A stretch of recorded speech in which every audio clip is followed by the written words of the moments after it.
여러분 안녕하세요. 스타트업 TV입니다. 지난번에는 청년창업사관학교 영상을 말씀드렸었죠. 이번에는 청년창업사관학교랑 동일하지는 않지만 유사한 사업인 글로벌 창업사관학교에 대해서 말씀드리도록 하겠습니다.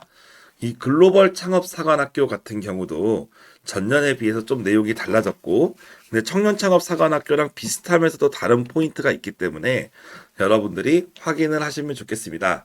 글로벌 사관학교도 창업 지원 사업이긴 하지만 앞에 글로벌이 붙은 걸 아시다시피 수출이라던가 이런 이제 초글로벌 기업이 되기 위한 기업을 지원하기로 한정된 성격입니다. 그래서 청년창업사관학교에 글로벌 유형이신 분들이 이쪽하고 좀 맞겠구나 생각이 들 텐데요. 구체적인 내용을 한번 좀 살펴보도록 하겠습니다. 일단은 분야가 한정되어 있습니다. 초격차 산업, 신산업, 기후테크라 그래서 기후 분야가 이렇게 들어옵니다. 그래서 초격차, 신산업, 자이테크라고도 하죠. 기후테크, 기후기술을 지금도 이 세 가지 분야가 기본적이 되겠고, 그리고 여기에 추가적으로 이제 수출 가능한 그런 아이템들도 약간은 좀 더 포괄적으로 볼 수가 있겠습니다. 그래서 사업 자체가 기본적으로 글로벌 준비이기 때문에 내수 아이템은 일단 기본적으로 해당 사항이 없고요.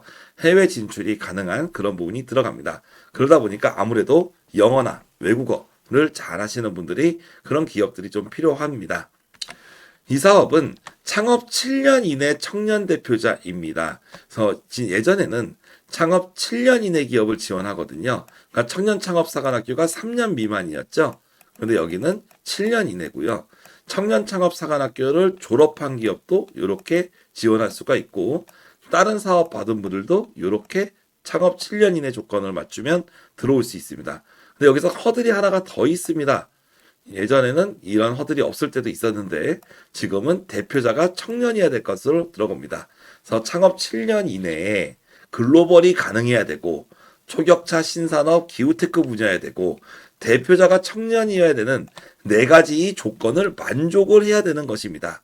그래서 좀 생각보다 까다롭다고 볼 수가 있겠습니다. 그래서 모집 규모는 60개사를 뽑고요. 북미 진출 기업을 35개, 싱가포르 15개, 베트남 10개사에서 총 60개사를 지원을 합니다.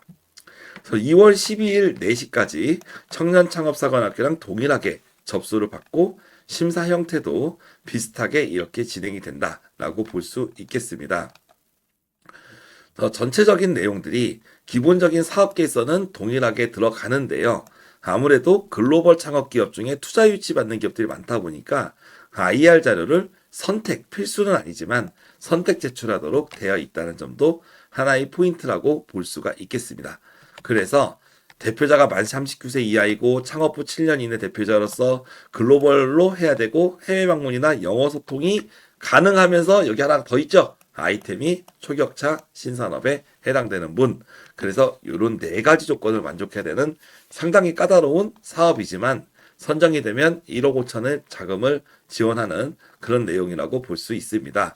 그래서 최대 1억 5천, 평균 1억 이상을 지원하는 장점이 있고 해외 쪽에 관련된 해외 IR이나 글로벌 사업을 도와주는 추가적인 프로그램들이 준비되어 있습니다. 그래서 글로벌 창업 기업에게는 매우 생각보다 매력적인 사업 중에 하나라고 볼 수가 있겠습니다. 그래서 뭐 입소 공간 제공 뭐 이런 거는 필요하시면 하시면 되겠고요. 그리고 수출 관련된 지원 프로그램도 있다. 뭐 이런 정도 보시면 될 것 같습니다. 중요한 거는 평균 1억이 넘는 자금을 지원하는 사업인데 북미, 싱가폴, 뭐 이렇게 베트남 이렇게 타겟팅이 돼야 되겠죠. 대부분의 분들이 아마 저기 미국 지역을 아마 타겟팅하지 않을까 그런 생각이 듭니다. 그래서 해외 쪽에서도 국내에서 투자받기 어려운 기업들이 해외에서 투자받아가지고 더 잘 되는 경우도 꽤 있거든요. 그래서 그런 부분들로 좀 해외를 노려보겠다라는 분들은 이런 사업이 맞춤형 사업이 될 수도 있겠다라고 말씀을 좀 드려보겠습니다. 그래서 서류 평가, 발표 평가를 하는데 요 중요한데 글로벌이다 보니까 발표 평가를 영어로 합니다. 그러니까 기본적으로 외국어 능통이 돼야 된다라고 좀 볼 수 있습니다. 그래서 허들이 높지만 자금 지원은 확실한 사업 중에 하나다라고 볼 수 있고 더 해외 현지화 하려면 그 외에도 많은 지원들이 추가가 되는 그런 사업이다라고 볼 수가 있겠어요. 최종 합격 그리고 뭐 예비 합격 뭐 이런 내용들을 좀 보시면 되겠고 나머지는 뭐 전체적으로 그냥 일반적인 사업 내용에 다른 창업 사업하고도 비슷한 내용입니다. 여러 개 사업을 신청할 수 있지만 최종은 하나밖에 안 된다라는 점. 그리고 자금 지원도 뭐 기본적으로 다른 일반적인 창업 사업하고 큰 차이가 없습니다. 그리고 청년 창업 사관학교랑 글로벌을 같이 넣을 수 있는데 최종 선정은 하나만 택일합니다. 만약에 저보고 택일하라고 한다면 당연히 이 청년 창업 사관학교를 택일합니다. 왜 그러냐면 이거를 2025년에 받고 내년에 글로벌 2026년에 받을 수 있기 때문이죠. 그런 느낌으로 보실 수 있어요. 그래서 원래는 청년창업사관학교를 지원하면 예전에는 청년창업사관학교 2차 후속 지원 사업이 있었거든요. 그 후속 지원 사업이 발전한 게 이제 글로벌로 발전했다라고 볼 수가 있어요. 그리고 청년창업사관학교도 기본적으로 수출을 지원하는 중진공 사업이라고 말씀드렸잖아요. 그러다 보니까 수출하면 글로벌이라고 볼 수 있습니다. 그래서 글로벌이라는 용어 자체가 이 수출을 의미하는 게 있고요. 그리고 쿠팡도 지금 미국에서 상장했죠. 근데 그런 것도 있지만 해외에서 법인을 세우고 해외 자본을 투자받고 아니면 해외에 어떤 이제 전초 기지를 마련해서 해외를 투자받아서 사업을 하는 경우 또 수출하는 경우 이 두 가지가 핵심적인 글로벌 사업의 내용이라고 볼 수 있는데 관련된 비즈니스 모델과 비전이 있는 기업들이 아무래도 선정이 될 것 같습니다. 그러다 보니까 영어 발표, 프레젠테이션 능력 필요하다라고 말씀을 드릴 수가 있을 거예요. 그래서 여기서는 자금 지원, 청년 창업사관학교는 약간 자금 지원 쪽이 좀 강한 반면에 여기는 현지 진출 프로그램이 중요합니다. 그래서 해외에서 실제로 관련된 글로벌 비즈니스를 해야 되기 때문에 아까처럼 교육도 받고 무슨 해외에 가서 IR 발표도 하고 그런 내용에 반드시 참석해야 된다. 그리고 계획서상 설정된 달성을 위해서 성실히 임해야 된다. 뭐 이런 내용이 들어갑니다. 그래서 전체적으로 글로벌 청년 창업사관학교는 이제 G타워에 있어요. 저희 사무실 근처인데 구로디지털 단지 쪽에 이렇게 존재하고 있습니다.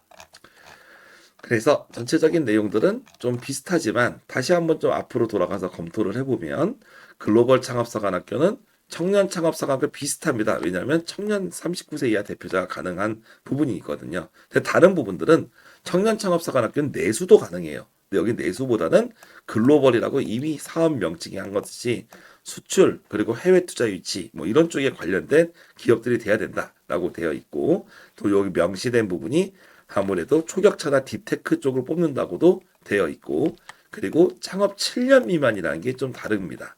그렇기 때문에 청년 창업 사관학교를 선정이 되고 그 다음 연도에 글로벌로 가면 좋죠. 그래서 여기도 써 있지만 글로벌 진출을 희망하는 청년 창업 사관학교나 글창사 이거는 요약인데 글로벌 창업 사관학교의 요약한 단어죠.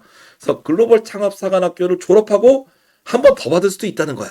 이해되시죠? 실적만 좋으면 성과가 좋으면 그러면 이제 우리가 여기서 청년 창업 사관학교를 받고 그 다음 연도에 글로벌로 받고 또 받아서 성장만 할 수 있다면 이런 계속 지원이 가능한 그런 사업이다라는 거죠. 근데 여기서 포인트가 또 하나가 더 있습니다. 졸업 기업은 분야 및 연령 제한이 없음이라고 되어 있습니다. 즉 이거는 뭐냐면 약간은 좀 차등을 주는 거니까 좀 차별이 있는 거죠. 좀 냉정하게 얘기하면 근데 좀 너무 좀 중진공을 위한 사업 아니냐 약간 이런 느낌 들어요. 그러니까 예를 들어서 제가 어떤 아이템이 있는데 둘 다 내수 아이템이라고 칠게요. 그냥 국내에서만 팔 수 있는 아이템이에요.